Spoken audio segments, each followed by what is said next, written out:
வணக்கம் மாணவர்களே. +2 இயற்பியல் அலகு 10 எலக்ட்ரானியல் மற்றும் தகவல் தொடர்பு அமைப்பு இந்த பாடத்திலிருந்து எடுத்துக்காட்டு 10.1 எப்படி சால்வ் பண்ணலான்றதை அந்த வீடியோவில் வந்து பார்க்க போகிறோம். ஸோ இந்த எடுத்துக்காட்டு 10.1ல் ஒரு நல்லியல்பு டயோடு மற்றும் ஒரு 5 ஓம் மின்தடையம் தொடர் இணைப்பில் ஒரு 15 வோல்ட் மின்னழுத்த மூலத்துடன் பின்வரும் படத்தில் காட்டியுள்ளவாறு இணைக்கப்பட்டுள்ளன எனில் டயோடின் வழியாக பாயும் மின்னோட்டத்தை கணக்கிடுக. சரி, இந்த ப்ராப்ளத்தில் என்ன கொடுத்துருக்குறாங்க அப்படின்னா, ஒரு 15 வோல்ட் பேட்டரி, ஒரு மின்கலன் வந்து கொடுத்துருக்குறாங்க. இங்கே வந்து ஒரு டயோடு வந்து கொடுத்துருக்குறாங்க. இந்த டயோனுடைய இது வந்து பி வகை குறைக்கடத்தி, இது வந்து என் வகை குறைக்கடத்தி. இப்போது டயோடு வந்து முன்னோக்கு சார்பில் வந்து இணைக்கப்பட்டுள்ளது. ஏன் இதை முன்னோக்கு சார்பில்னு சொல்கிறேன் அப்படின்னா, பி வகையை எடுத்துகிட்டு போய் பேட்டரியினுடைய ப்ளஸோடு இணைச்சிருக்கிறாங்க, என் வகை எடுத்துகிட்டு போய் பேட்டரியோட நெகட்டிவோட இணைச்சிருக்கிறாங்க. அப்படி இணைக்கப்பட்டிருந்தது அப்படின்னா டயோடு வந்து முன்னோக்கு சார்பில் உள்ளது அப்படின்றலாம். சரி, டயோடு வந்து முன்னோக்கு சார்பில் இருந்தது அப்படின்னா அது மின்னோட்டத்தை தன் வழியாக பாய அனுமதிக்கும். ரெண்டாவது, இந்த டயோடு வந்து நல்லியல்பு டயோடுன்னு கொடுத்துருக்காங்க. நல்லியல்பு டயோடாக இருந்துச்சு அப்படின்னா அதுக்கு குறுக்கே எந்த மின்னழுத்த ஆரணம் இருக்காது, எந்த மின்னழுத்த வேறுபாடும் இருக்காது.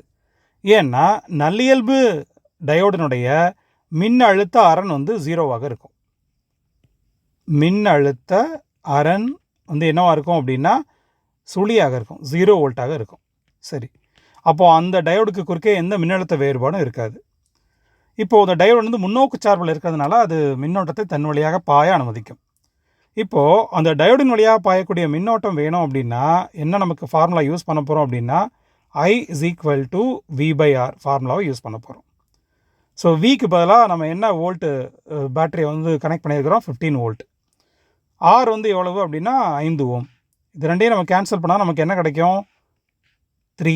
அப்போது 3 ஆம்பியர் மின்னோட்டம் தான் இந்த டயோடின் வழியாக பாயும்.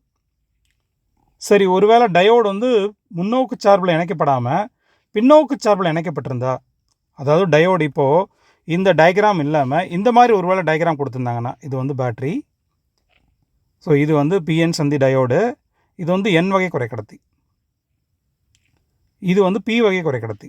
ஸோ இந்த மாதிரி ஒருவேளை இணைக்கப்பட்டிருந்தது அப்படின்னா, இந்த மாதிரி இணைக்கப்பட்டிருந்தது அப்படின்னா இப்போது இந்த டயோடில், ஸோ இதுதான் 5 ஓம், இது வந்து 15 வோல்ட் பேட்ரி. இப்போ டயோடு வந்து பின்னோக்கு சார்பில் இருக்குது. ஏன் இது பின்னோக்கு சார்பில் இருக்குதுன்னு சொல்கிறேன் அப்படின்னா, டயோடினுடைய என் வகை வந்து பேட்டரியினுடைய ப்ளஸோடு இணைச்சிருக்கிறாங்க, டயோடினுடைய பி வகையை வந்து பேட்டரியினுடைய நெகட்டிவோடு இணைக்கப்பட்டிருக்கு.